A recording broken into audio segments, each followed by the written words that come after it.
Make meals healthier and easier when you get a Samsung Slide-In electric range with air fry from Lowe's. Cook everyone's fried favorites quickly in your oven with little or no oil, but lots of flavor. Voice-enabled for convenient meal prep. This range looks great, too, with a glass front control panel that's easy to clean.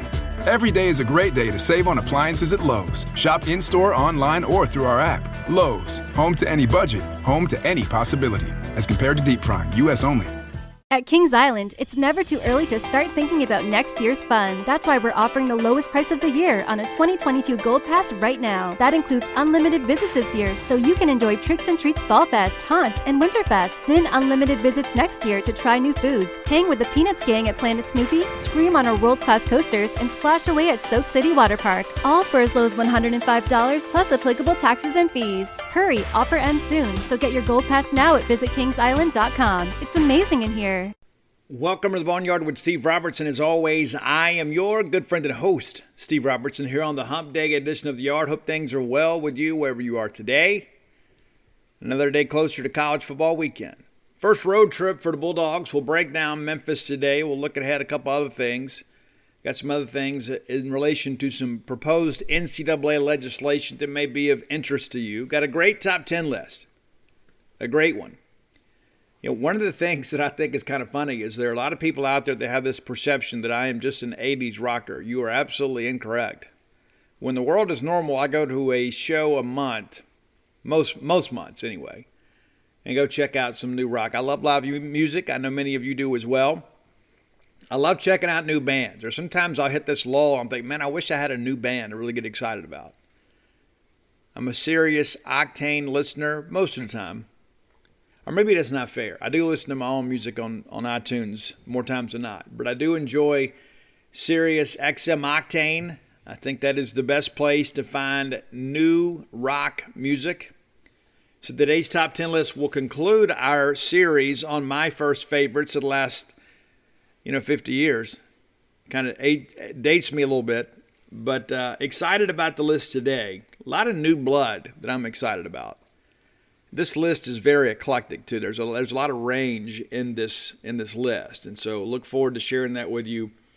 Also of note, the Mississippi State baseball program is now in fall baseball scrimmages. I know many of you turned out at Duty Noble last weekend to watch the reigning college baseball national champions go through the practice paces. It's a really cool thing. I'm so glad they opened it up. Last year, it was not open. Media had to kind of cover from the lofts. So the pictures were kind of skewed and kind of from a distance and at an angle. So this year's a little bit different. But Chris Lemonis and the crew doing a great job. I'm a big Chris Lemonis fan. I'll be honest with you guys, too. When John Cohen got ready to hire a baseball coach, we all heard, listen, we're going to go out there. We're Mississippi State. We're going to spare no expense. We're going to go chase some of the best coaches in college baseball. And we did.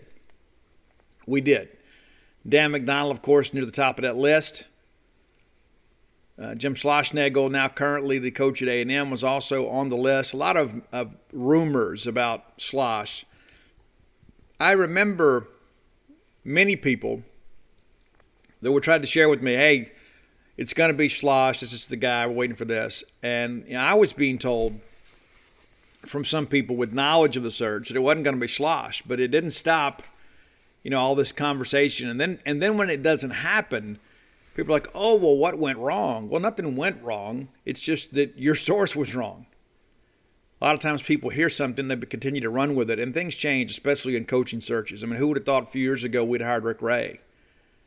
Mike Nemeth that works with us at genespage.com, Mike shared with me, because he was part of that search with Scott Strickland, that it was very difficult because there was so much concern about, Renardo Sidney and that sort of stuff.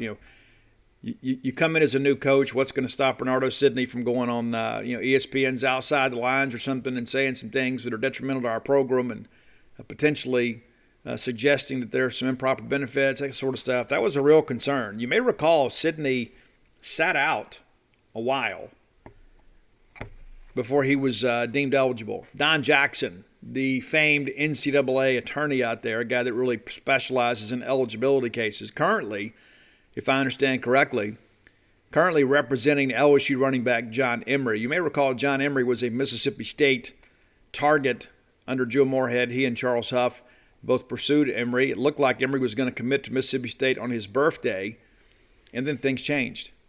It's funny how things change. And then he didn't commit to LSU, he committed to Georgia. My contacts down on the bayou told me even then he's going to LSU.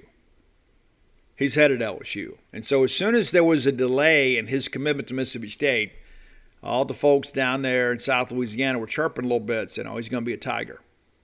He's going to be a Tiger. He commits to Georgia, and everybody's like, well, Steve, maybe you got it wrong. You know what? Turns out I didn't, but things changed in recruiting. It's a very inexact science. But now John Emory deemed ineligible. And it's interesting to watch the phrasing and all this. Like if you see the quotes and sort of stuff, some people suggested that John Emory took a wrong course during summer school and was now ineligible. Later, it was learned that wasn't the case. Now, all the details are not made public. Of course, there's FERPA. You may be familiar with that. What is it? The Federal Education something Protection Act. Anyway, it prevents universities and institutions of higher learning from revealing academic information about student athletes, and it should. But John Emory not available, and Ed Orgeron said earlier this week that he would not be eligible, and I guess things could change. With Don Jackson being involved, it appears to be an extreme case. If Jackson is involved in this deal, because he was also involved in the Jarrell Poe deal with Ole Miss several years ago, he gets involved with very complex cases.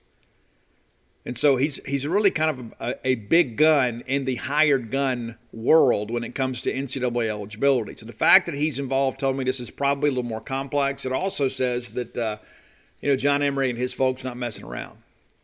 So we'll see how that progresses. I don't know all the details behind it. Like all of you, I'm kind of getting up to speed on it. The thing about it is anytime that there are these conversations about academic advisors and that sort of stuff, now, well, they messed it up. It's pretty rare for that to happen. I mean, it really is. And if I'm at the LSU academic advising area there, I'm probably a little bit miffed that I'm being kind of thrown under the bus here, and you can't really defend yourself. You can't come out and say, oh, no, well, this is really what happened. You just got to kind of eat the heat there. And so it'll be interesting to see what happens with John Emory. Speaking of Scott Strickland, many of you read the article that Ross Dellinger wrote here recently about the hiring of Dan Mullen. I think Ross is a great reporter. I mean, he really is. Ross, one of us, too. And so I admire his work. I admire his ability to tell a story. There are times, though, that I know that Ross gets some information leaked from sources. I think sometimes people are just kind of floating stuff out there in hopes of getting some national coverage. And I think this legislation about the NCAA scholarship extension is maybe part of that. So we'll see how that progresses. But I read that article, shared some insight over on genespage.com. There are a lot of people out there that have a very negative impression of Scott Strickland. Incredibly negative impression of Scott Strickland. Scott was here, did a good job for us, I thought. I mean, of course, the Rick Ray hiring wasn't great. The Vic Schaefer hiring was. There were a lot of people involved in that coaching search, too. I don't know if you guys know this. John Cohen actually involved with both the interview process with Dan Mullen and Vic Schaefer, if memory serves me correct. But Scott did a great job for us, especially as far as branding.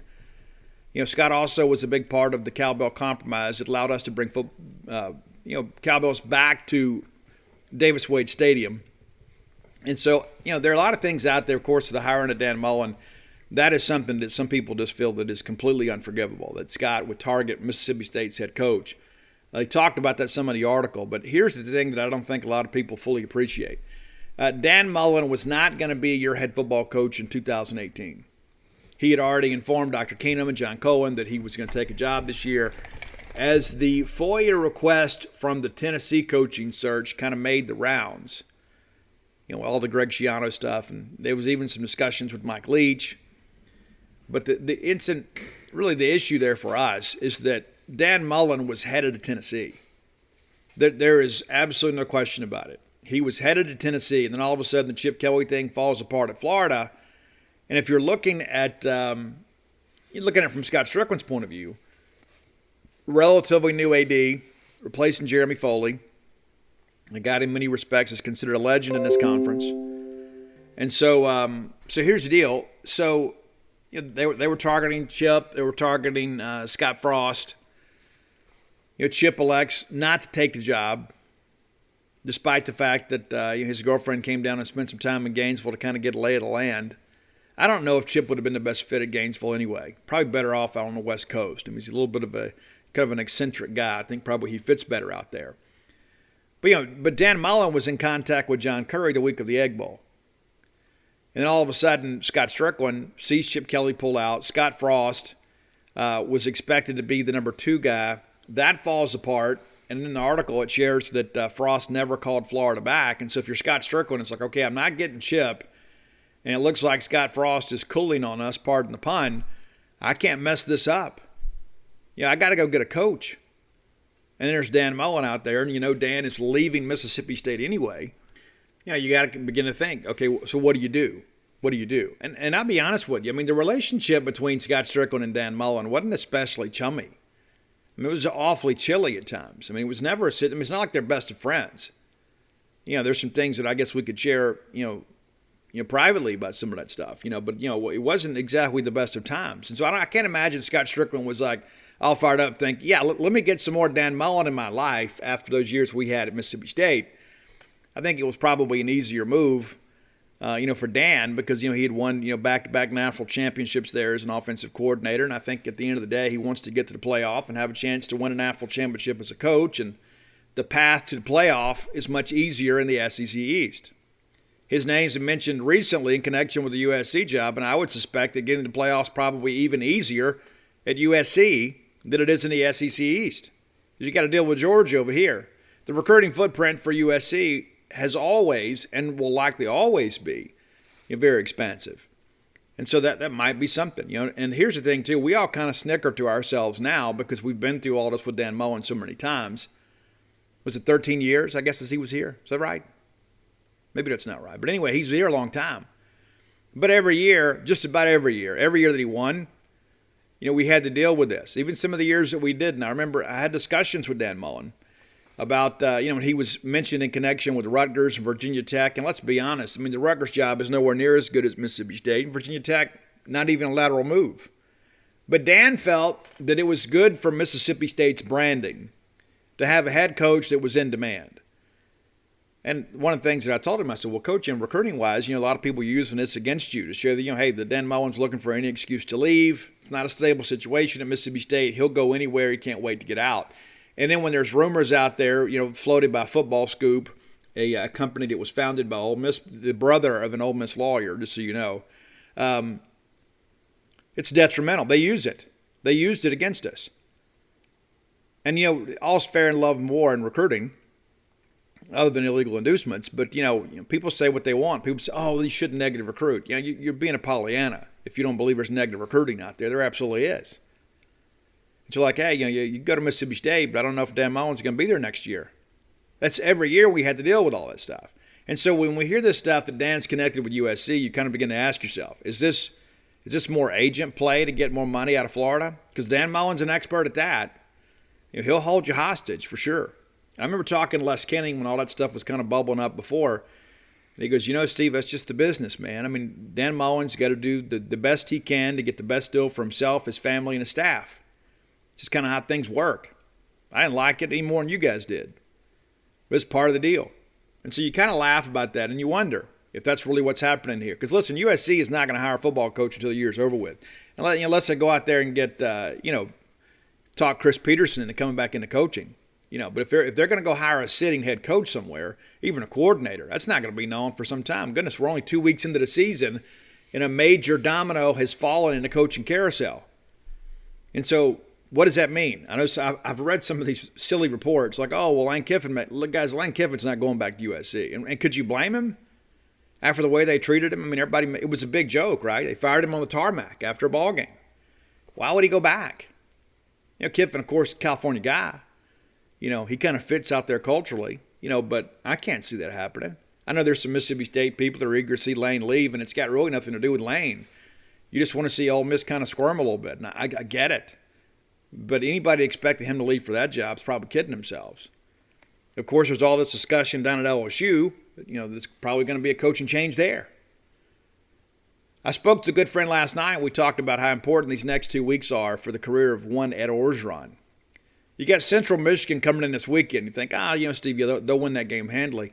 I don't know if they will. I think they win the game, but what if they struggle this week?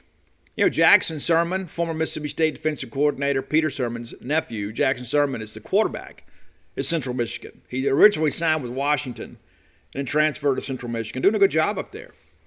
So I could see the Chippewas hanging in there for a little bit.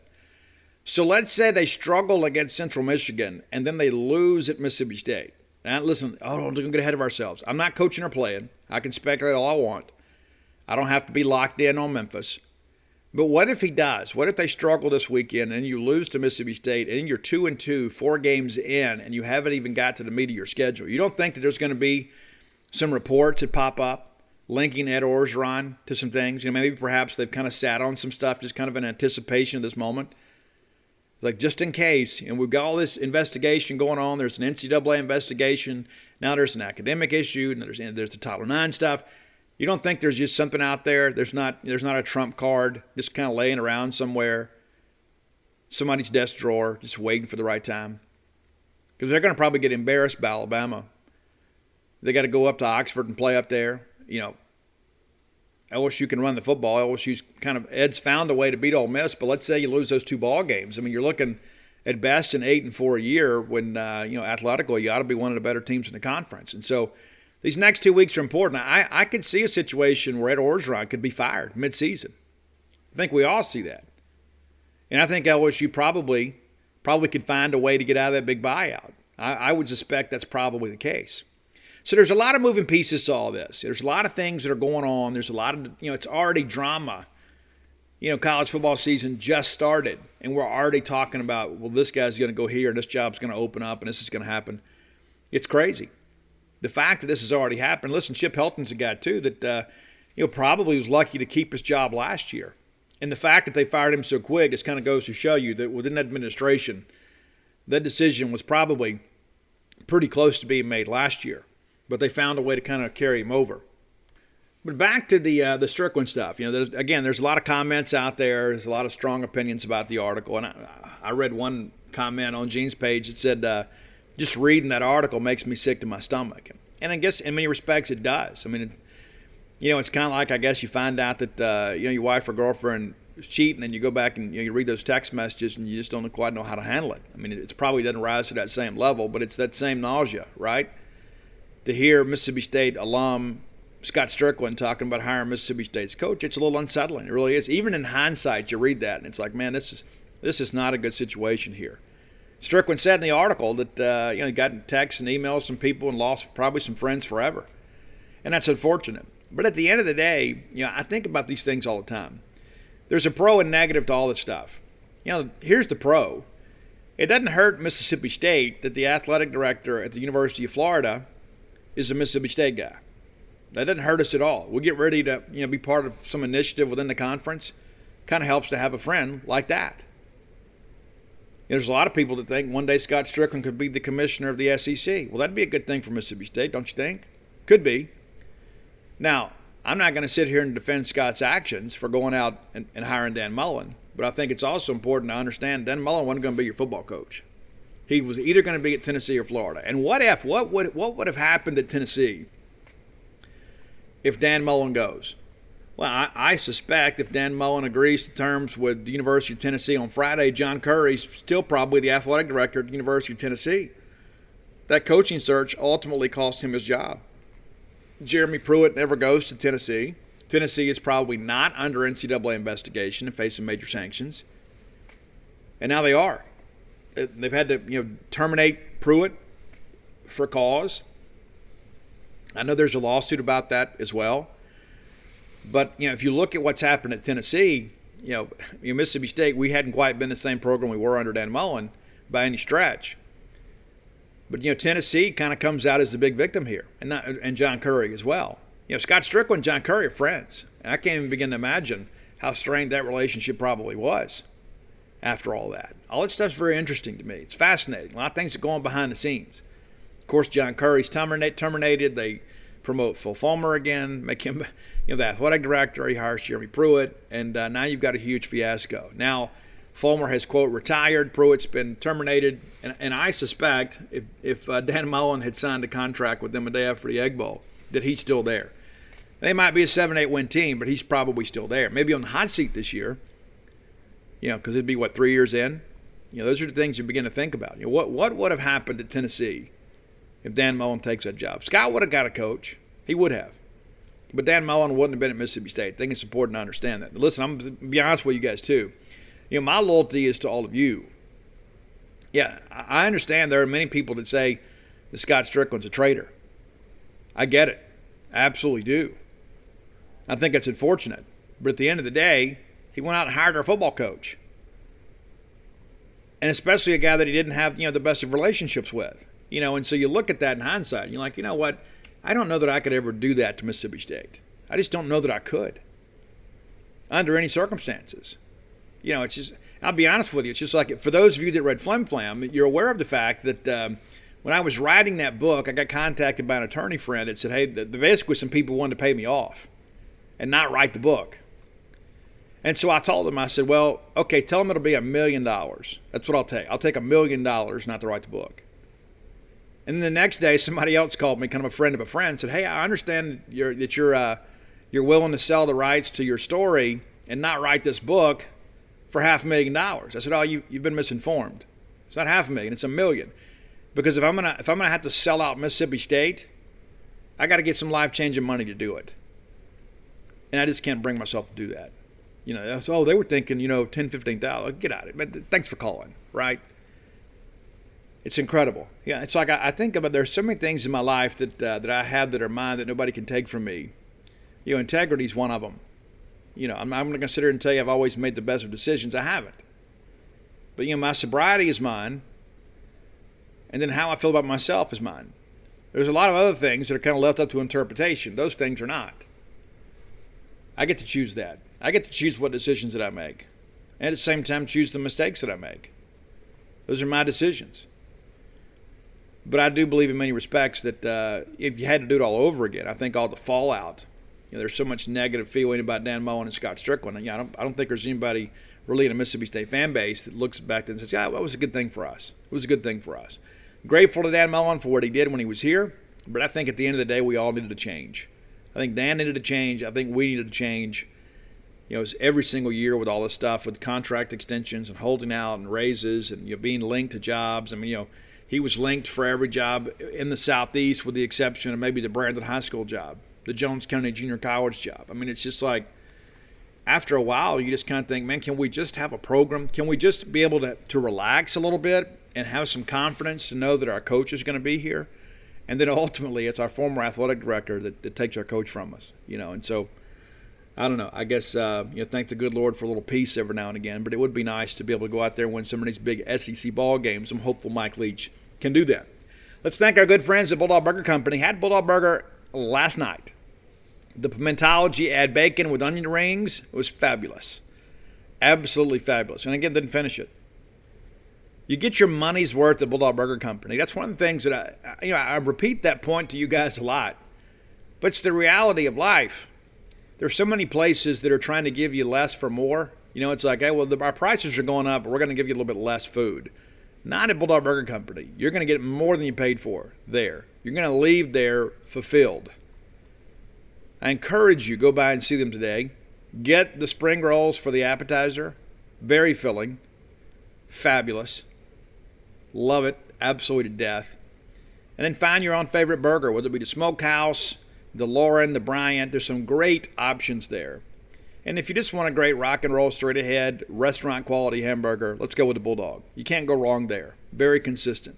3 great locations to serve you. University Drive here in Stark Vegas, Gloucester Street there in Tupelo, and then the brand new one, Lake Harbor Drive there in Ridgeland.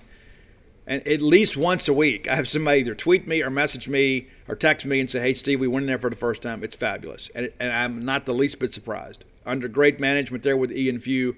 Go enjoy your time at Bulldog Burger Company, the place where people go to meet. MEAT. All right.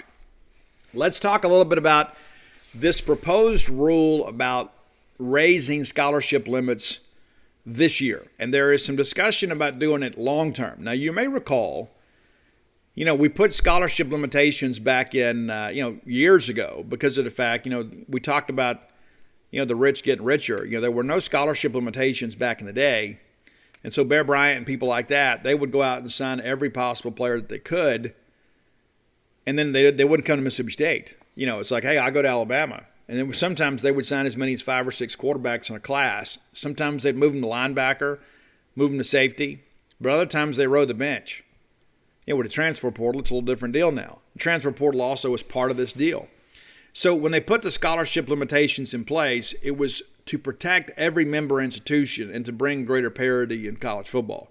I believe in some respects it's done that. Now, you're saying that also, too, kind of against the backdrop of it's Alabama Clemson every year, right? That's the truth. That's probably why we need an expansion of the playoff, to kind of add some new blood in there to make it a little easier for teams to get to the playoff.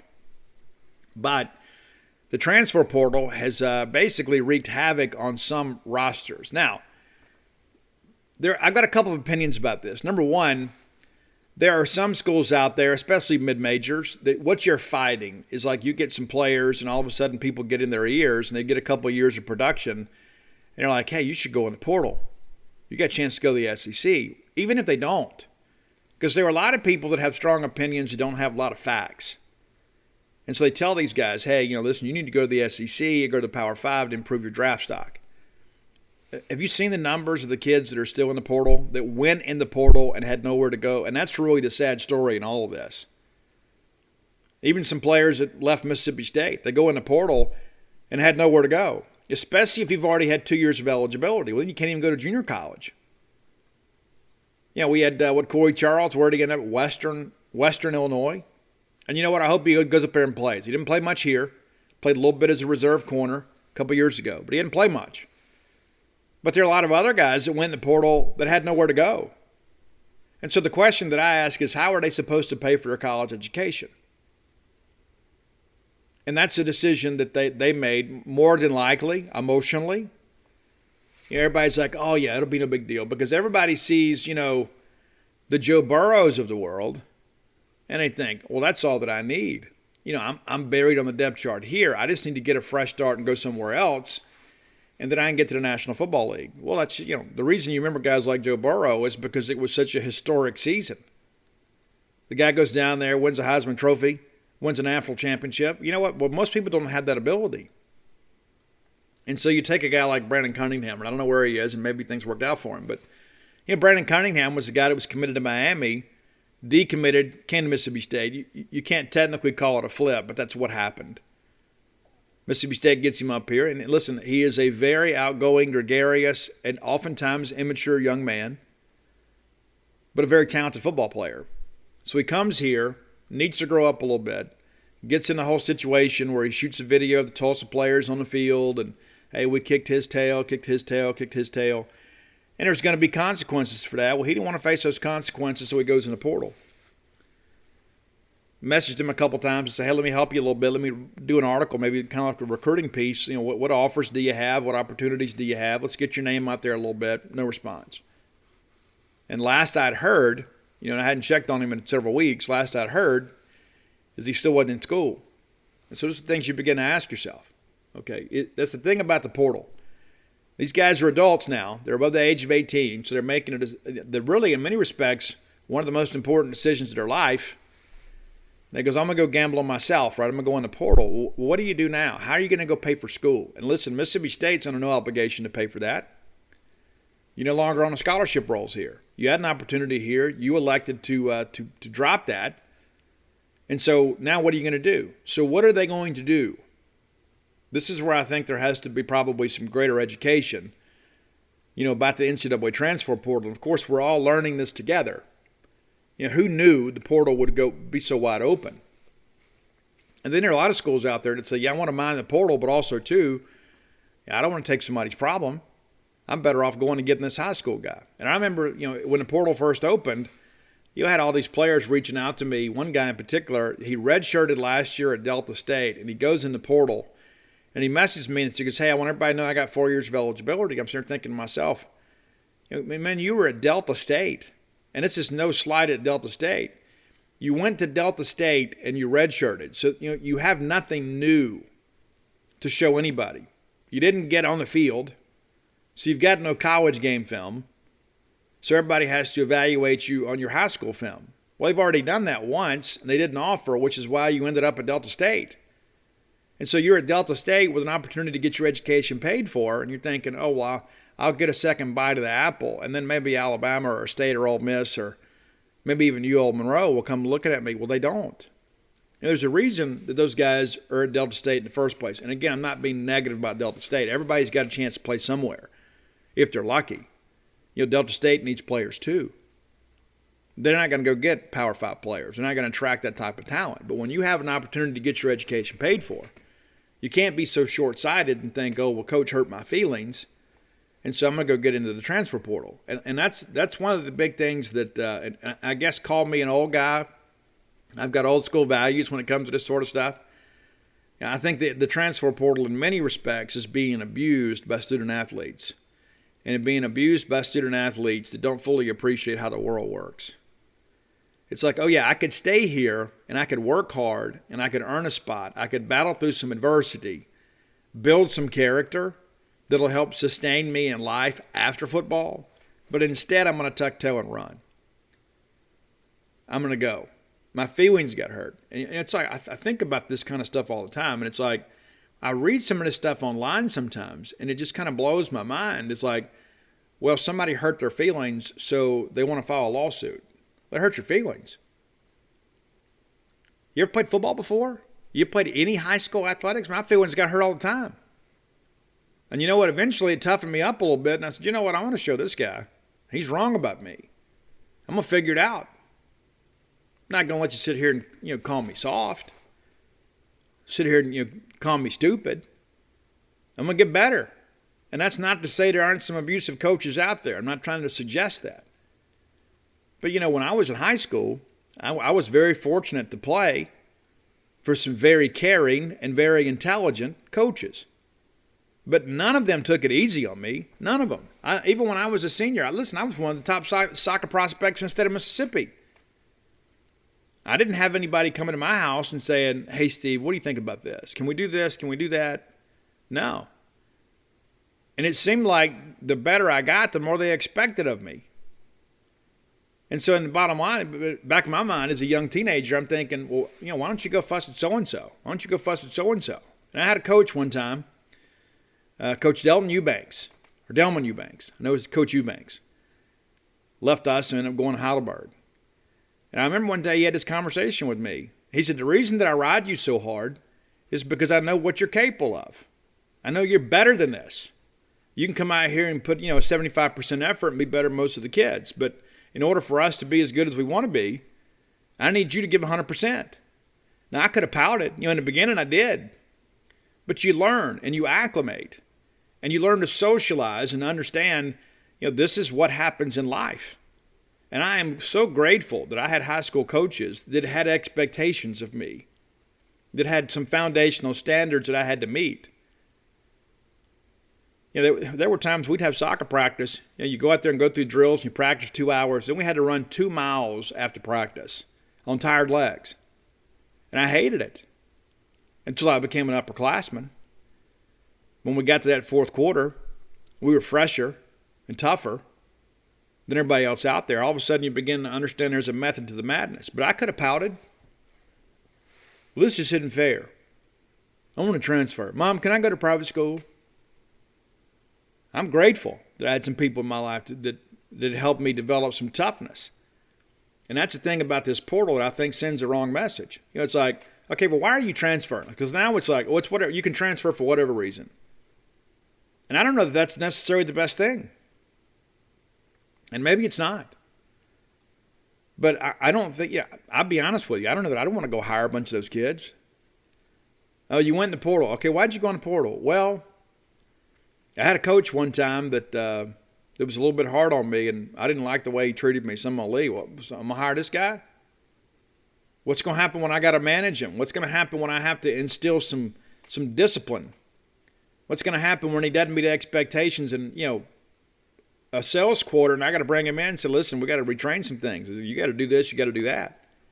That's one of the things I learned about managing people. There's two kinds of people. When you bring them in the office, when you bring them in the office and you sit them down and you try to coach them a little bit, there are some that are going to take coaching and they're going to get better because they value their job and they want to get better. They want to make more money. But at the end of the day, they don't want to get fired. And then there are other people that come in and immediately after they walk out of your office, they start looking for another job. He goes, oh, well, he's only bringing me in here to talk to me because they're fixing to fire me. No, I really didn't want to. I never wanted to fire anybody. I wanted them to get better. And so that's the thing I think about with coaches. It's like, how hard can you coach a guy today and then not have to worry about him going in the portal? You know, it's like you can say, well, I'm just going to do things the way that I wanted it done. Well, that's true. And then all of a sudden, half your team may leave. And every generation talks about, oh, I'm so worried about this next generation. I don't know that there's ever been greater concern about that. Because there's a lot of people out there that just, they want the easier, softer way. And if that means the transfer portal, then that's what it means. But I think it's a cautionary tale now. You look at this and you begin to ask yourself, I'm really gambling here. I'm taking a big risk by going in the portal because there is no guarantee I'm going to come out of it.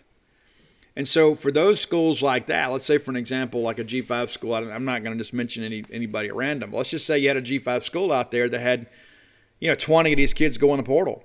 I read some numbers, I guess, that it's mainly Power 5 guys that you kind of get down the depth chart that enter the portal, and they just want to play. A lot of those guys think they're going to get a shot to go to Alabama. They're not. But, my point being is that it's difficult for those G5 schools to be able to kind of supplement and get to 85.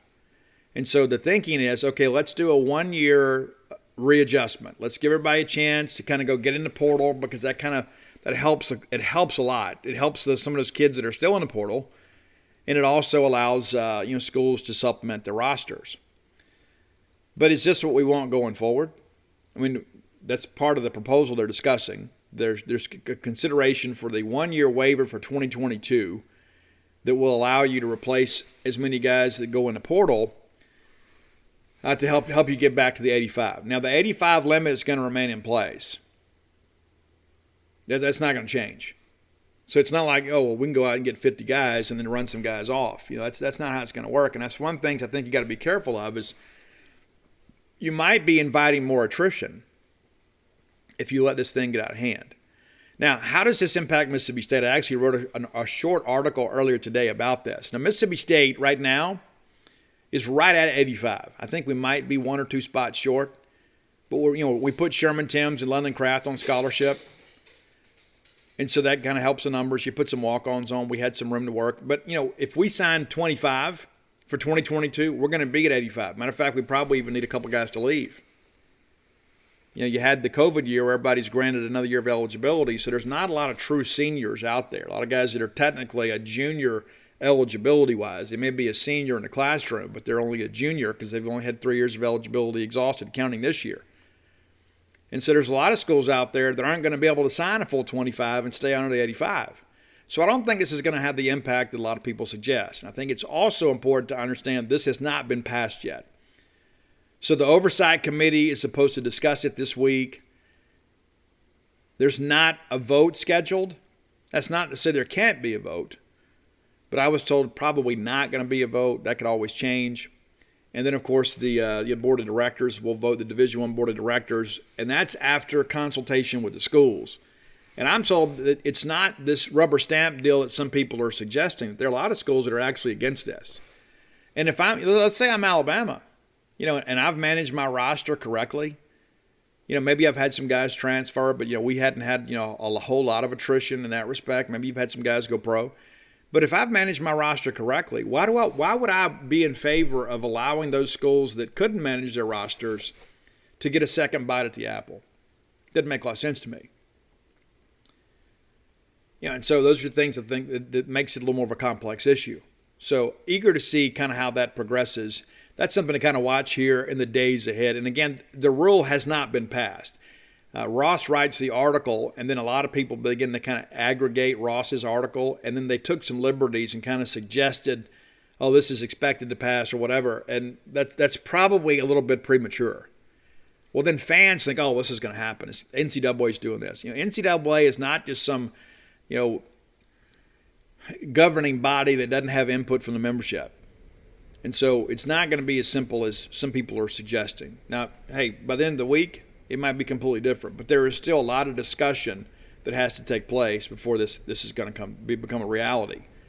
And again, it's going to have, if any, a very negligible impact on Mississippi State, because we're not going to have a lot of room under the 85. If we sign a full class in 2022, barring a lot of attrition, we're going to be at 85. And so I've seen some people say that, hey, well, State maybe can sign 30, 32 players. As of now, it's not correct. We might be able to pick up one or two, but no. Because as of right now, because Jameer Calvin counts towards 2022 because he signed in fall camp. So he was technically a blue shirt because he waited to sign his financial aid package once he started practice. And so he counts towards 2022. So as it stands right now, Mississippi State has 24 available scholarships under the annual limit for 2022. And you can use all those provided you're at or under the 85. The days of over-signing are over. You can't go out there and sign a bunch of guys and then, run some other guys off in the summer and that sort of stuff. There are some protections now in place to prevent that from happening.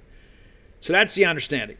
So hope that I provide some clarity. So again, it's not a slam dunk that it passes. And even if it does, not expected to see a major increase in scholarships for the 2022 class for Mississippi State, barring, some late attrition. Now, again, there'll be one or two guys that leave every year. That's just kind of how life works. But we're not going to be able to go out there and sign, 32 kids. It's just not. It's not going to happen.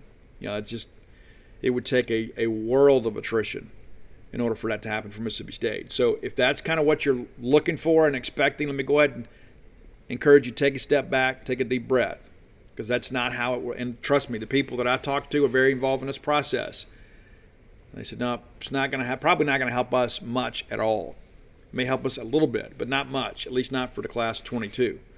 Now, of course, if you have coaching change down the road, you have a bunch of guys leave, well, certainly you'd want to be in a position where you could replenish your roster. And that's something they got to discuss too. But there's a reason you got 25 limit over 4 years. 25 and over 4 years, that's 100 kids. Well, the scholarship limit's 85 because they account for some natural attrition. So it's not as simple as some people would suggest. The math is actually pretty straightforward. You got to stay under 85, the 85 overall limit. And just even if they relax the annual limit for 2022, you're still going to have to stay under the 85. That's just how things are going to work. All right, it's time for today's top 10 list, brought to you by closewithblair.com. Blair, a longtime friend of mine. I'm a big fan of his. This is a guy that gets things done. We talk about leadership. We talk about managing situations. Blair's your guy. If you're looking to purchase a home, if you're looking to refinance your current home or perhaps get a second mortgage or a HELOC or something like that or do some home improvements, Blair can help you with that. There are other people who say, Steve, the dream of home ownership is not going to come true for me. Well, give Blair a chance. You may have dealt with some people less experienced than him. He's got 21 years in the industry, one of the top 1% in the nation in close ratio. This is a guy that gets things done. You can visit him at closewithblair.com. That's B-L-A-I-R, closewithblair.com. Or you can give him a call. And he's happy to talk to you. Happy to talk to you. In between handling customers, that's what Blair does. He talks to you. So here's the deal. And Blair won't mind you sharing the number. A lot of people are funny like that. I don't want to share your number without permission. Listen, that's what Blair does. 601-500-2344, 601-500-2344. And by being a Boneyard listener, you mention the Boneyard to him in text or by phone or in email, he's going to pay for your appraisal just because you're a Boneyard listener. I believe in doing business with Bulldogs whenever you can. So by doing business with us and doing business with Blair, you can save some money. It's about a $300 value. Again, that's closewithblair.com. All right. Time for our final segment of the First Favorites. Now, let me give you a little caveat before we start the list here. Some of these bands were around prior to 2020, but they really kind of rose to prominence this decade. We've only got a couple years to work with here. But, so you're going to hear, Steve, I was listening to this band, back in the mid-2000s. Yeah, maybe so. I wasn't. And so there are a lot of these bands that maybe you've been with them since their infancy. For me, I think I was probably one of the first 1,000 Shinedown fans. Heard about them before they even released their first album.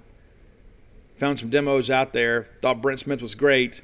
And so all of a sudden Shinedown kind of rises, become one of the headliners in modern rock. And, so it's like a lot of these songs that people were excited about I'd already heard. So I'm not going to be a music snob about that. And I would ask that you not do the same to me. Because some of these bands, again, they've been around for a while, but maybe they changed singers, maybe they changed their sound, the direction of the band, got new management, new record label, and then things changed. It happens a lot. All right, so these are bands that I think have really come into their own here in the last couple of years. And I sent this list to Roy, and Roy says, I've never heard of any of these bands. And so this is a chance for you to kind of expand your musical horizons just a little bit. All right, first favorites from 2020. Number 10, this is a band that is very, very different. The band is called... Make meals healthier and easier when you get a Samsung Slide-In electric range with air fry from Lowe's. Cook everyone's fried favorites quickly in your oven with little or no oil, but lots of flavor. Voice-enabled for convenient meal prep. This range looks great, too, with a glass front control panel that's easy to clean. Every day is a great day to save on appliances at Lowe's. Shop in-store, online, or through our app. Lowe's, home to any budget, home to any possibility. As compared to deep frying, U.S. only. At Kings Island, it's never too early to start thinking about next year's fun. That's why we're offering the lowest price of the year on a 2022 Gold Pass right now. That includes unlimited visits this year, so you can enjoy Tricks and Treats Fall Fest, Haunt, and Winterfest. Then unlimited visits next year to try new foods, hang with the Peanuts gang at Planet Snoopy, scream on our world-class coasters, and splash away at Soak City Water Park. All for as low as $105 plus applicable taxes and fees. Hurry, offer ends soon, so get your Gold Pass now at visitkingsisland.com. It's amazing in here. The Struts. If you like Queen, I think you'll love the Struts. Very similar sound. The singer sounds a lot like Freddie Mercury, not in a cover sort of way, but it's almost like a tribute. A lot of the music is really kind of loud and outlandish like that, a lot going on. My first favorite from the Struts is a song of inspiration. It's called Could Have Been Me. It could have been me. It's like all these, you see all these great things happen in life. You know, that could have been me if I'd been able to work a little bit harder. If I hadn't gone into an NCAA transfer portal thinking somebody owed me something, it could have been me on ESPN.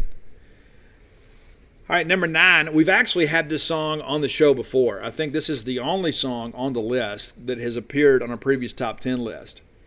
I actually recorded this out in Omaha, and it was on the Like Father, Like Son list. But it's Tyler Bryant and the Shakedown, and it's a song called On to the Next. I listen to this probably once, twice a day. You know, there's some days I'll ride down the road and just put it on repeat. I love the song, love the sound. Listened to it a lot when I was at the College World Series. After we beat Virginia, that was kind of the theme of the day. It's like, on to the next. All right, we got this one done. Let's get to the next one. If you like Southern rock, if you like that kind of bluesy sound, I think you would like the entire Tyler Bryant and the Shakedown catalog. A little different, for sure, but a little more true to like traditional rock. Number 8, a band that I saw at Rocklahoma a couple years ago, and the first time somebody shared them with me, I wasn't particularly enthused. They had to kind of grow on me a little bit. It's a band called Dirty Honey, and I know some of you guys are huge freaks of theirs, and I respect it. I love both the Dirty Honey albums that I've listened to, and but my favorite song is maybe a little bit of a deeper track. I don't know that I've heard it on the radio, but I love the vocal on it, and I love the lyrics. And one of my favorite lines in the song is "Don't let the same burn. Don't let an old flame burn you twice." There you go. Don't let an old flame burn you twice. Words to live by there. I can personally attest. But it's a song. Another Last Time. I love that track. And again, it's kind of bluesy too. And so this kind of concludes our bluesy section of the top 10 list today. Everything else is very, very modern. Some of it's got an industrial sound, got a track in it, got some click stuff in it. And so we get into number 7. And this is a band out of Inglewood, California that's really only been together a couple of years. And as soon as their sound hit like a Sirius Octane airwaves, they exploded. And like they went out on the road with everybody. It's a band called Fever 333. They got a lot of good stuff, and they're very aggressive and in your face. I don't always agree with all their politics, but they're a band that is very, very different. And the song for me, the first one that really turned me on was Burn It. You got to burn it down, build it back up again. They had another great song that was real popular called Made in America. And so while you're kind of maybe thumbing through the Fever 333 catalog, maybe check that out. Number 6, I actually heard this song for the first time at the College World Series. I was watching Vanderbilt and Stanford play, and it's like I hear the song and I was like, hey Siri, what is this song? And then I jammed it ever since, and I was very happy to find out that it was actually Wolfgang Van Halen's band, Mammoth, WVH. It's more than just name dropping. Wolfie is great. Wolfie did some bass stuff on the Mark Tremonti solo projects. He's an incredible musician. You know, he sat in, of course, with Michael Anthony, wasn't with Van Halen, played the bass lines and did a great job. So this guy's a serious musician. The song that I heard that really made me realize that Mammoth is legit is a track called Don't Back Down. It'll get your blood pumping for sure. A lot of guitar. Really a rock song. There are a lot of people today that it's all this fusion. You know what I'm saying? Not this guys. That they get after you. Number 5, a band that's probably had 6 or 7 albums before they broke in the United States. It's a band from England. And they are kind of dominating the airwaves on modern rock radio right now. And it's a band called Architects. Now this song has got some language in it. So if you're thumbing through this list and you download Roy or Izzy's playlist, kind of understand this has got a little language in it. And but it's a song called Animals. And it is absolutely phenomenal. Again, it's kind of an industrial sound. It's a big, layered sound, but they'll get after you a little bit. The album that it's on is incredible. There are times I'll just kind of put it on while I'm working. I'll listen to it from start to finish. Number 4, I absolutely love this band. Love this album. I was kind of late to the party, and so they had some stuff in the late 2000s that was really good too. But it's a band called Memphis May Fire. Memphis May Fire. And there's a couple of great songs on that album. I could probably pick half a dozen songs on that album that should be singles. But the one that was a big single for them, and it was really the song that kind of made me a fan, made me want to go out and buy a shirt and that sort of stuff, is called Heavy Is the Weight. Heavy is the weight that I hold. It's almost anthemic for me. I listen to that song a lot of times too, and I'm a little bit down. I put it on. It kind of lifts me up a little bit. Life's not always easy. Maybe it is for you. It's not for me. I got to work through a lot of stuff. Number 3, I actually had this as my song of the year here a couple of years ago. Listened to this a lot when I was on the road. If you listen to Sirius XM, Katie Babbs, who I think is fabulous, she is great. She actually responds on social media, talks music with you. She's married to the bass player in this band. It's a group called Crown the Empire. They had a hit or two maybe a year or so ago. But the song to me that is kind of like the definitive Crown the Empire song is a track called Blurry. It's wonderful. And again, it's a big layered sound, but Brandon the singer is fabulous. I think you'll enjoy that. Again, it's Crown the Empire, Blurry. Number 2, a band that I've met. I think a lot of them. Actually was kind of late to the party with them a little bit. You know, like I hadn't pre-ordered their album. I'd heard they had an EP out there, and they actually had a bus fire. And people were concerned about them, and everybody was okay. Equipment got destroyed, but the people were good. And I thought it was a really cool thing. Like a lot of people were reaching out, trying to give them money because they were a new band. And they're like, no, hey, we're taken care of. We got insurance. Record label's taking care of us. If you want to help us, go out and pre-order the album. And so I did. And it's phenomenal. It's an album called Lifelines. The band is I Prevail. And my favorite song on that album, and there are a few, but the one that really kind of pulled me in, my first favorite I Prevail song, and it's sad because a lot of people, in many respects, they covered a Taylor Swift song, and that was on the radio, the Blank Space song, and I think it kind of provided people maybe the wrong impression of this band. But the song Scars, that's the one for me. There's got a couple on there too, Stuck in My Head, Lifelines, are all great. Their album is great. But Scars is the one that kind of pulled me in. That's the band I Prevail, Scars. The second album, Trauma, is also phenomenal. So if you're looking for a new band that's kind of consistent, they don't just have 1 or 2 good songs and a bunch of filler on the album, maybe I Prevail is the one for you. Number 1, though, this band's actually about to change their name. I think I've talked about them on the show before, but it's a band called Slaves. They're going to change their name just because of the negative connotation. They're a band out of California. And so Slaves is phenomenal. And I have listened to everything in the catalog multiple times. Absolutely love them. They give these crazy song titles. But the one for me that really kind of pulled me in to the band Slaves is a song called I'd Rather See Your Star Explode. And of course, the joke there is, it's about an ex or whatever, and it's like, her star was on the rise. And then he goes, well, I'd rather see your star explode because he's bitter about the breakup or whatever. And so they have an EP that I would encourage you, no matter what kind of music you listen to, whether you're a rock fan, a pop fan, or whatever, maybe even an R&B fan, because there's a little bit of everything. They have an EP called Revision that is one of the best albums that I have listened to in years. Everything on there is absolutely beautiful. It is beautiful because, number one, that he can really sing and they can really play. And there are a lot of people out there that can't write songs. They can. So Slaves, probably my favorite new band. I would venture to say that's probably the case. And I have listened to everything they have recorded. And some of it, especially some of the early stuff when they're trying to find their sound, wasn't so much a big deal to me. I can listen to it and I don't change the channel. I don't change the song. But there's a lot more killer than filler with the band Slaves. So again, that's Slaves, I'd Rather See Your Star Explode. All right, so thanks for your support of the Top 10 list. I get so many messages, people thanking me for the list, asking questions. This is one of those lists, too. I know what's going to happen. I'm going to say, Steve, I can't believe you didn't include this band. And it may be a band that maybe I knew of, maybe didn't think as much of. But what happens, too, is people send me bands that maybe I hadn't heard of. Or maybe I haven't, had a lot of experience with. And so it allows me to kind of expand the repertoire a little bit. So I dig that, and I appreciate all the interaction we get to have about the Top 10 list. There have been so many students that have come up to me on game days and say, Steve, I love the Top 10 list.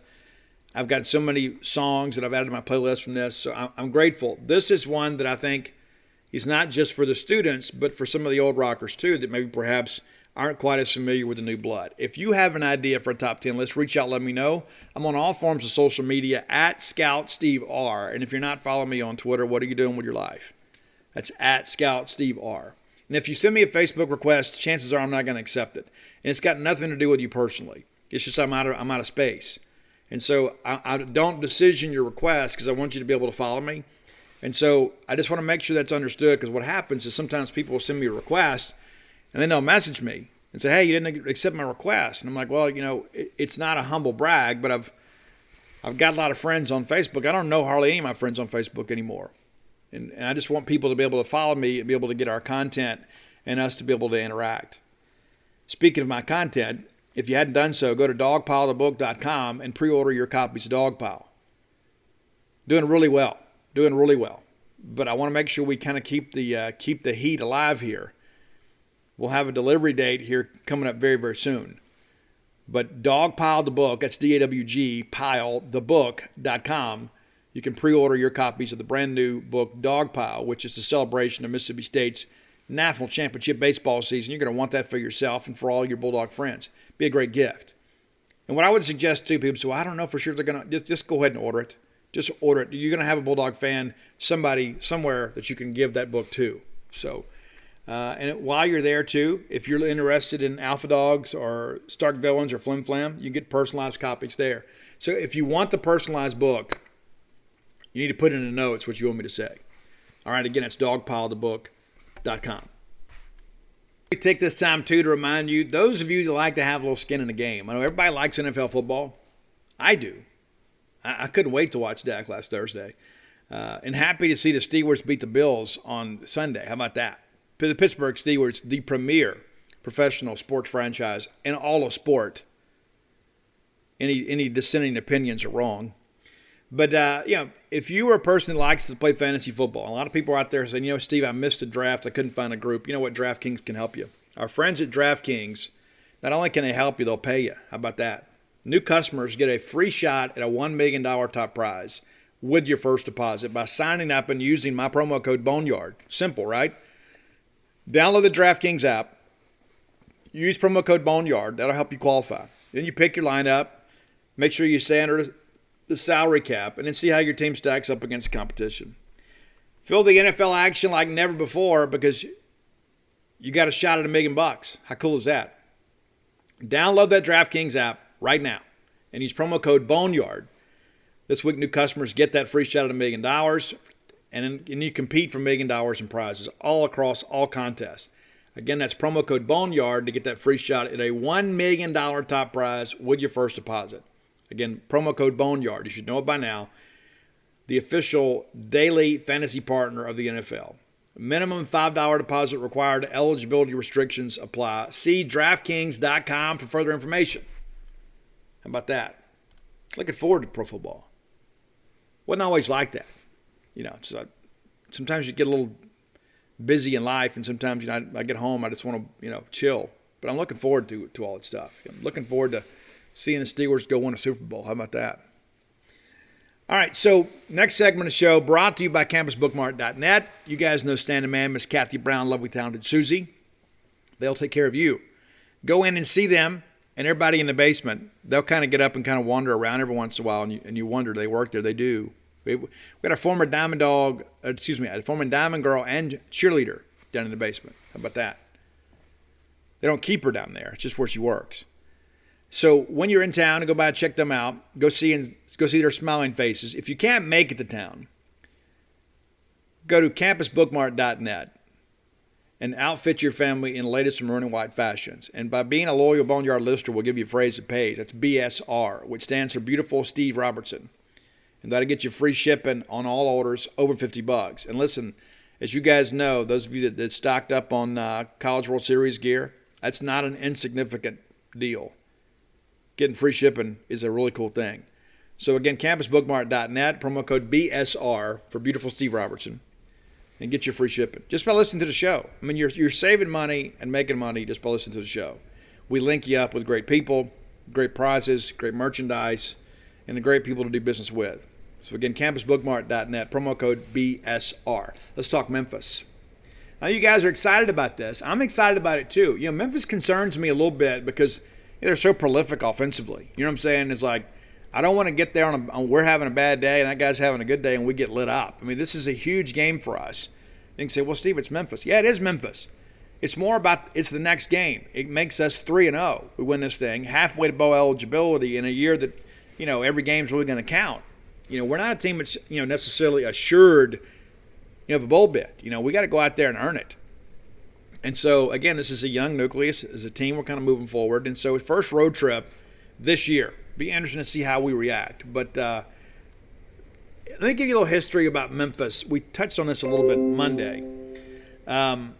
So we played 44 times against the University of Memphis. We've won 33. Mississippi State has actually won 12 games in a row, dating back to 1994. Now, we haven't played the Tigers since 2011. How crazy is that? Now, you may recall, in recent years, they have a couple Power 5 wins. They beat Ole Miss back in 15. They beat UCLA in 17, I believe it was. And so they don't get a lot of opportunities to play a Power 5 team. Now, Memphis, in case you haven't noticed, is also not really been mentioned in connection with a lot of this conference expansion stuff.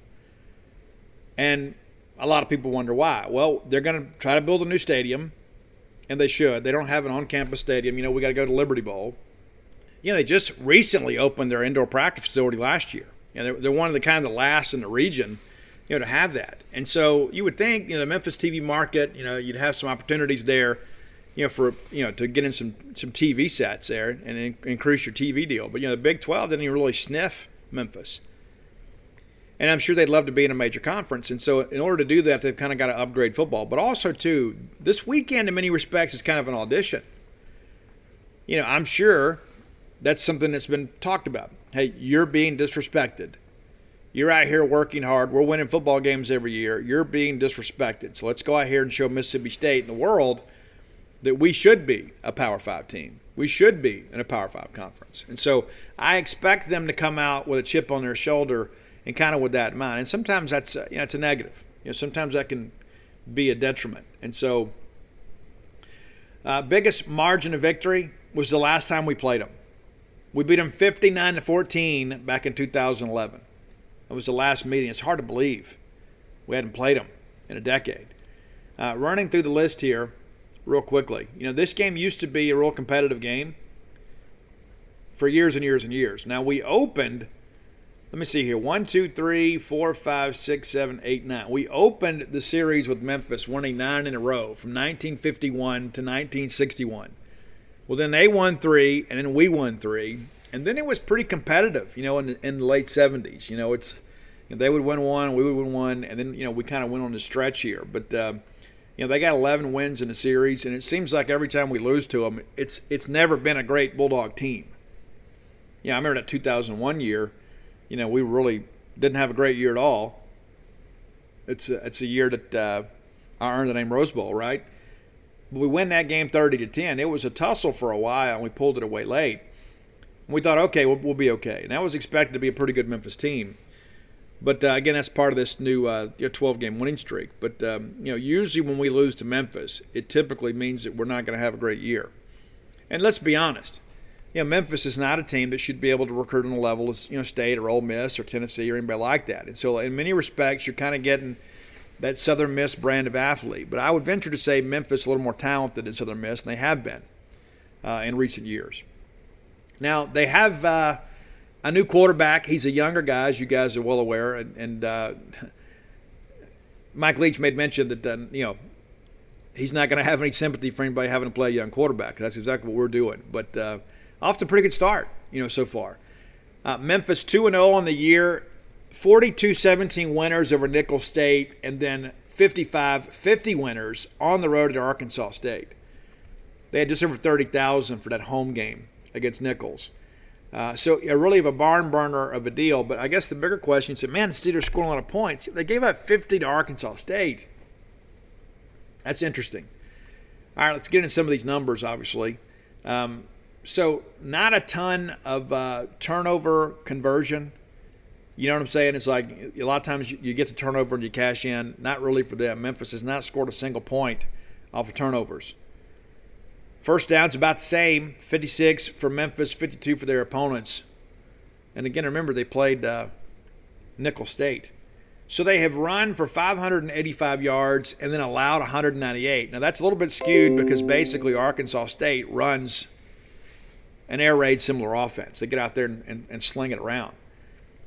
Passing yardage, they have allowed 781 yards. That's a lot. They've thrown 682. Opponents have just thrown this to one interception. But 61 of 100 in 2 games against the Memphis defense. They've had to face 100 pass attempts. On the other side, Memphis 41 to 65. So a little more balanced, I guess, to say the least. They're throwing it around a good bit. They're pretty efficient. They're allowing 390 yards in passing yardage a game. Kick returns, they've been somewhat susceptible to the big return. They've allowed, I guess it's right at 20, but they have had some that kind of got loose. And watching the press conference on Monday, so they just got to tackle better. So the integrity of that's got to be better. So we'll see how things kind of progress there. They've been really good in the first quarter, though. That's one of those things I always think about when we go on the road, is because, teams that are good early get the crowd into it, and it becomes an impediment, for the visitor. They've put up 30 points in the first and then 33 in the second. They've kind of worn down some in the second half.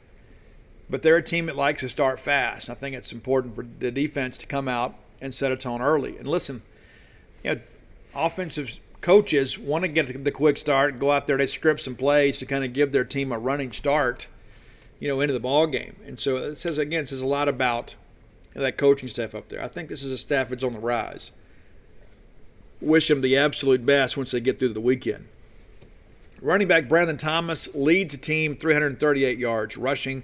Former Starkville High School star Rodriguez Clark, the number 2 guy on the list, 146. 18 carries. The 1 touchdown, had a 21-yarder. So he's averaging 73 yards a game. So, listen, they're going to want to run the football for sure.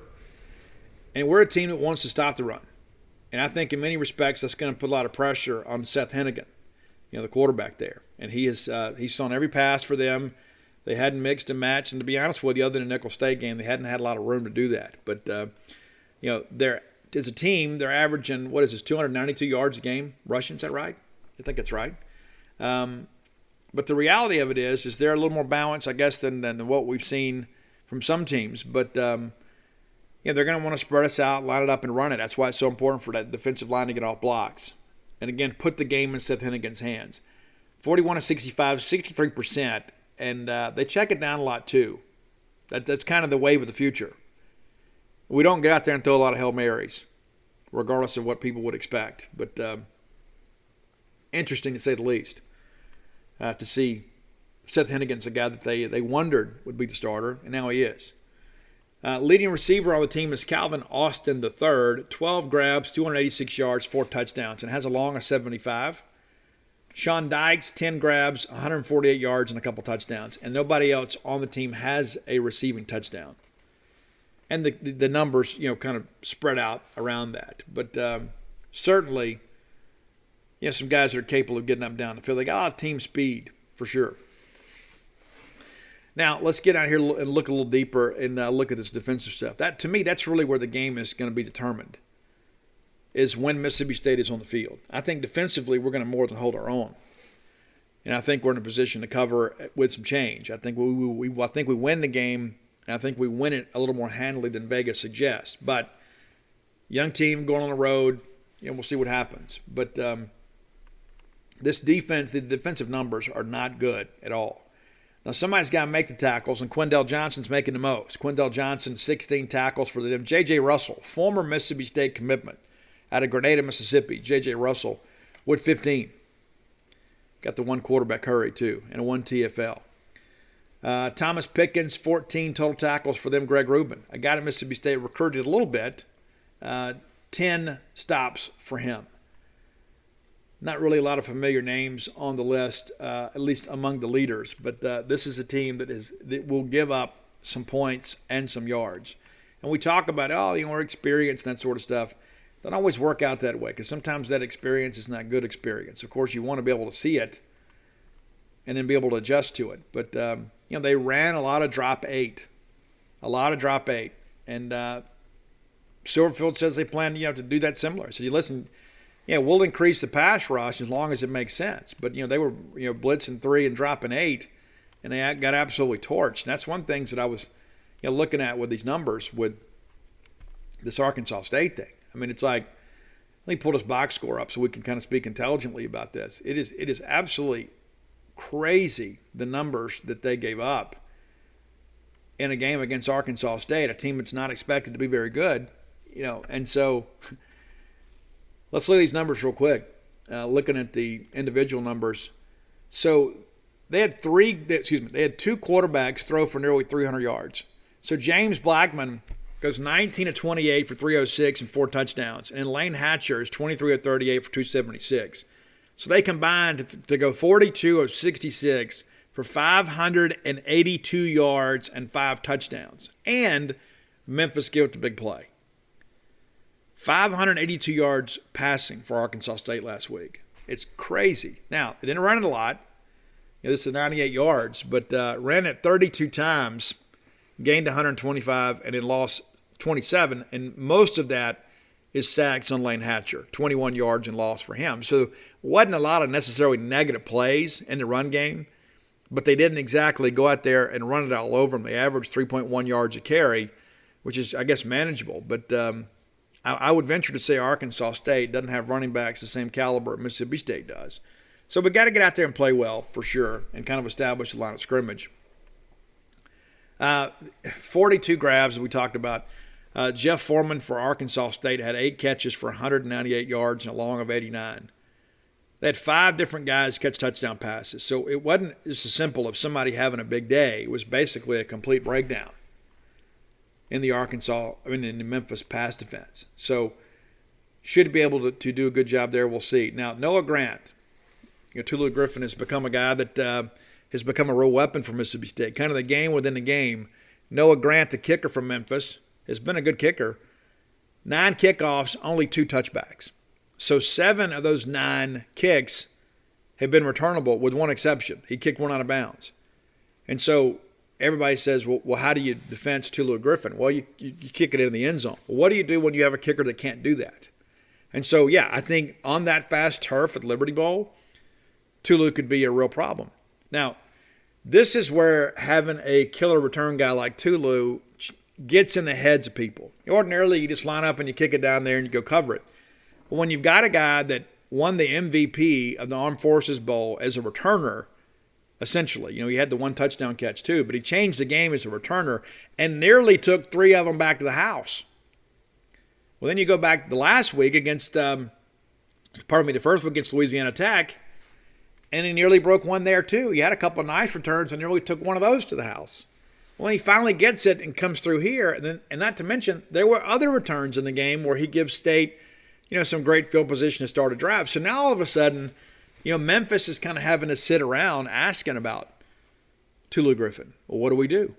We don't just line up and kick it. When I was like, okay, are we going to directional kick? Are we going to sky kick?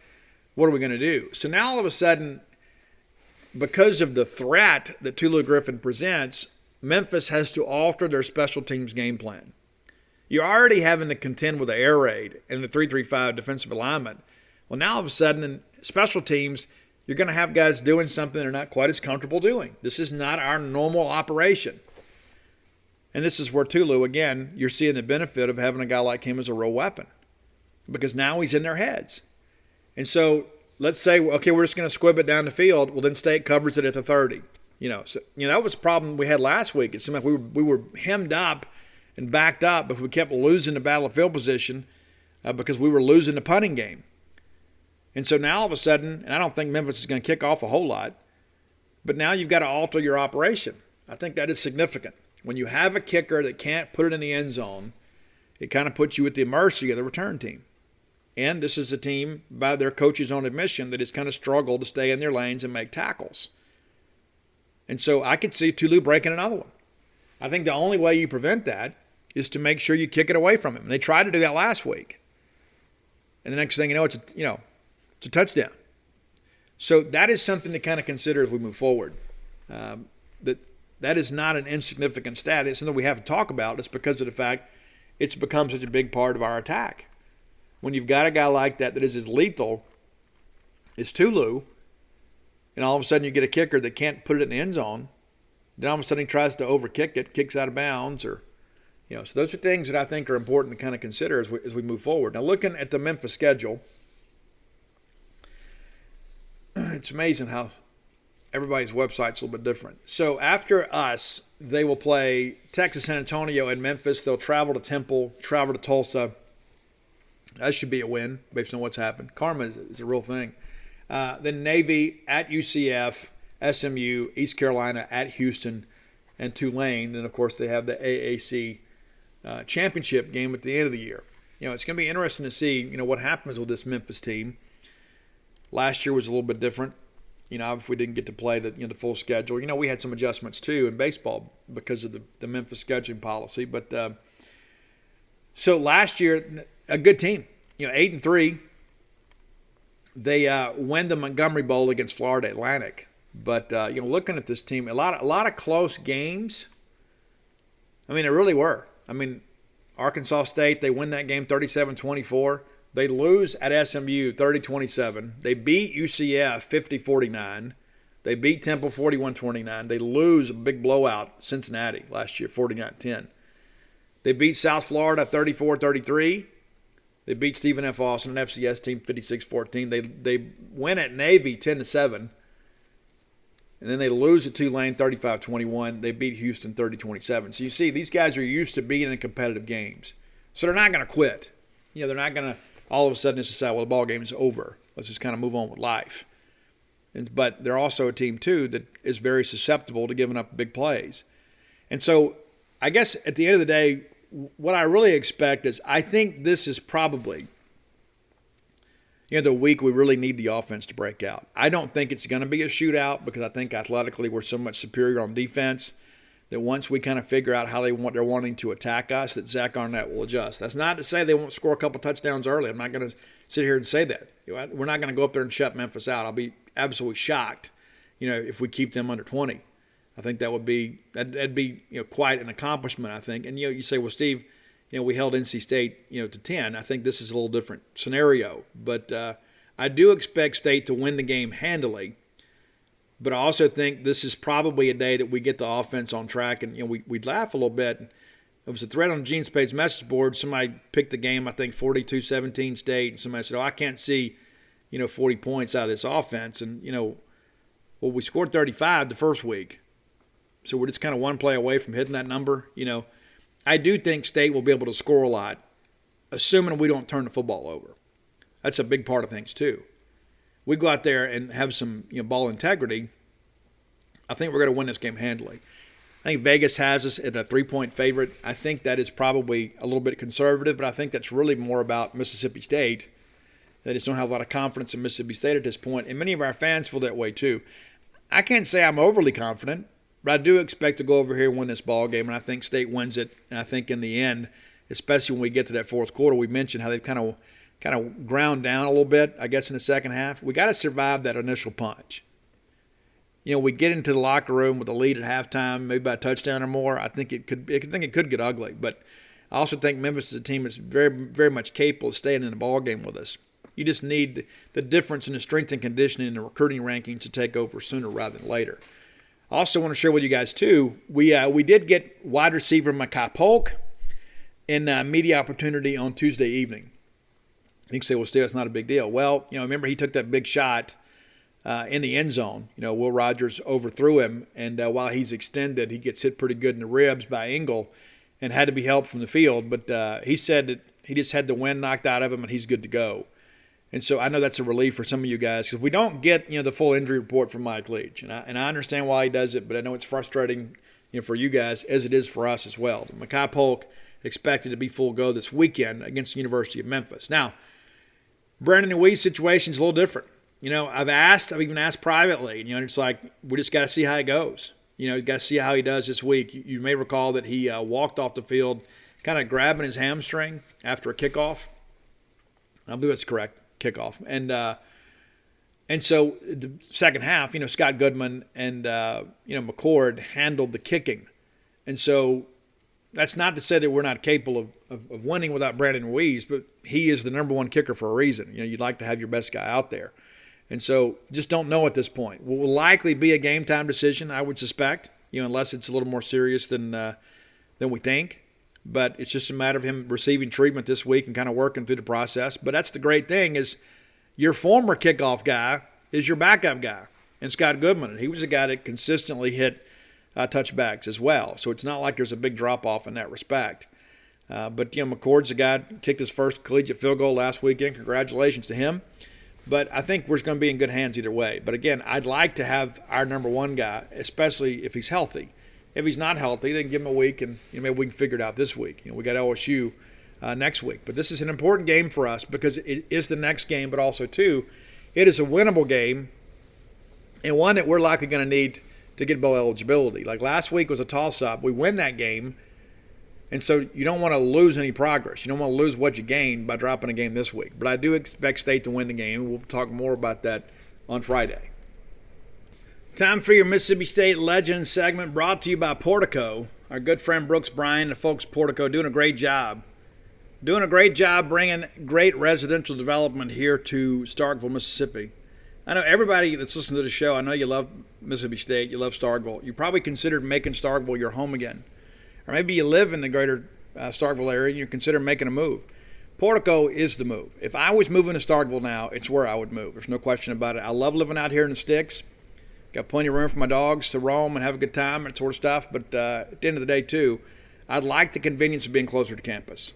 Just 1.1 miles from campus is what Portico is. Very easy to find. You come off 82 onto 12, like going to campus. The very first right, Pat Station Road, that'll take you to Portico. It's close enough you can run to campus. It's close enough your friends are going to want to come by and park at your place and pregame because you're going to be on the backside of campus. You won't have to fight all that traffic, that game day traffic coming in from 12 off 25. You're also on the convenience side because you can go out there and get to 82 and then over to the bypass to get to the big Walmart, right, over on 12. So 2-bedroom, 2-bath home up to a 4-bedroom, 4-bath home, a great place to live, and you're doing business with people of character. That's one of the things that when you're buying your home and you're making that kind of investment, the last thing you want is somebody that's going to cut corners. It's not going to be the case with our fine friends at Portico. Give Brooks Bryant a call today. Brooks, former Diamond Dog outfielder, was a big part of the reason we went to Omaha back-to-back years, 97, 98. So listen, this guy loves Mississippi State. He loves Bulldog people. Not going to do you wrong. 601-416-8075. Again, that's 601-416-8075. Make Portico your next move. All right, today's Bulldog legend is former running back, Odi Burrell. You say, well, Steve, I've never heard of Odi Burrell. Well, you're aging yourself, because Odi Burrell was a Mississippi State great. Now, Odi, born in Durant, Mississippi, was a great athlete throughout his high school career, excelled in football and track, ended up playing a couple years football there at Holmes County Junior College back in those days. Became an All-American. It's an All-American junior college running back, came to Mississippi State, and had a couple really good years at State. He ended up being the MVP of the Liberty Bowl in 1963. You recall that. We talked about that game recently, Bill McGuire blocking the punt against NC State. Talked about that last week. Well, Odi Burrell was the MVP of that game. Also the MVP of the Blue-Gray game. We used to play that game, and it was the North versus the South. It's a little different now. But he was the MVP of that game. Was drafted by the Houston Oilers of the AFL. And what's interesting, to kind of go back just a little bit, he was actually drafted by Vince Lombardi of the Green Bay Packers, who were kind of dominated football at the time. But the Oilers traded Billy Cannon for him. That's right, Billy Cannon from LSU. He ran back a kickoff 93 yards for a touchdown the very first time he touched the ball as a professional player. Really good thing. Outstanding. And so Odi Burrell is a guy, too, that was part of those teams in the early 60s when Mississippi State was really beginning to turn the football program around. Part of that 1963 team that tied Ole Miss. And Ole Miss was, expected to be exceptionally good that year and compete for a national championship. And the tie was a big part of ensuring that they didn't. But, Odi was part of a great backfield. He and Hole Granger, they was incredible players on that team. You go back and you think about, some of the legends that we've had, even though we didn't always have, the greatest win-loss records back in those days. We had some great players that went on and played in the National Football League. What's interesting, too, about, Odi Burrell is that he was the leading running back at Houston for a while. Pretty outstanding stuff. Now, after his playing career was over, he coached all over Mississippi. Even all the way down in Bogalusa, Louisiana, right there across the line. Not too far from Angie, or Sandy Hook, I don't know where all that is. He was a Stone County Tomcat coach for a while at Van Cleve High School and St. Stanislaus. Even coached at Holmes Community College and at Perk, down at Gulf Coast. Sadly, he died back in 2009 at the age of 69.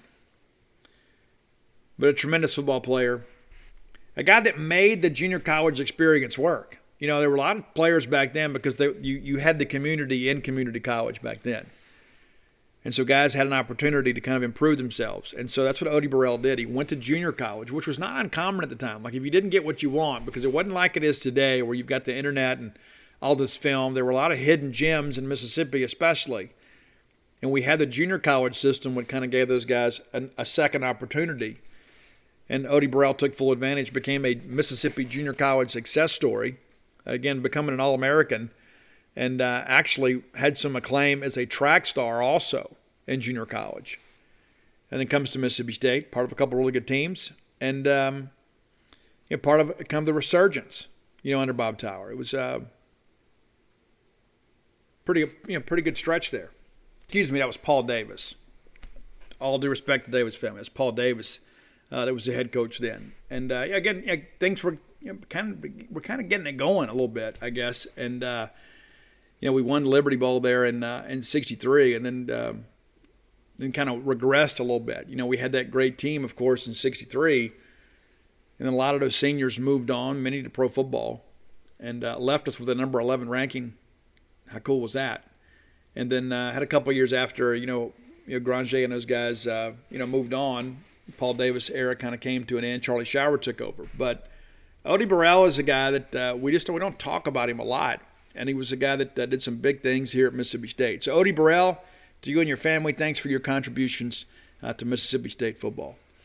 All right, guys, that's going to do it for today. We'll be back on Friday. We'll preview the weekend. I was later recording the show than normal. I had some things to take care of. It's just one of those things that happens in life. So every time I turn around, there's always things I got to do.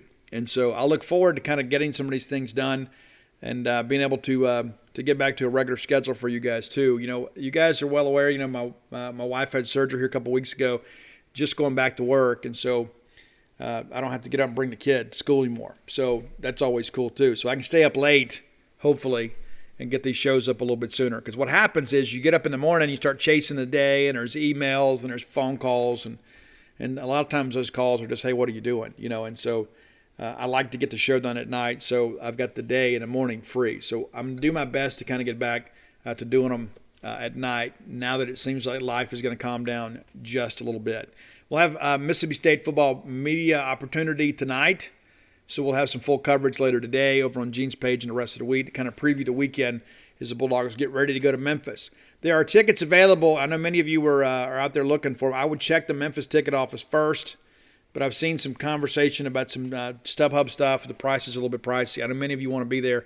We expect a big crowd. We expect a lot of Bulldogs to be there too, but we do expect there to be a very impressive crowd there at the Liberty Bowl. So we'll see. Hopefully we'll see you guys out there. Looking forward to another big Bulldog win. Until next time, let's all live our lives in a way we'll make more friends than enemies, and people can see a difference in the way we live. Make meals healthier and easier when you get a Samsung Slide-In electric range with air fry from Lowe's. Cook everyone's fried favorites quickly in your oven with little or no oil, but lots of flavor. Voice-enabled for convenient meal prep. This range looks great, too, with a glass front control panel that's easy to clean. Every day is a great day to save on appliances at Lowe's. Shop in-store, online, or through our app. Lowe's, home to any budget, home to any possibility. As compared to deep frying, U.S. only. At Kings Island, it's never too early to start thinking about next year's fun. That's why we're offering the lowest price of the year on a 2022 Gold Pass right now. That includes unlimited visits this year, so you can enjoy Tricks and Treats Fall Fest, Haunt, and Winterfest. Then unlimited visits next year to try new foods, hang with the Peanuts gang at Planet Snoopy, scream on our world-class coasters, and splash away at Soak City Water Park. All for as low as $105 plus applicable taxes and fees. Hurry, offer ends soon, so get your Gold Pass now at visitkingsisland.com. It's amazing in here.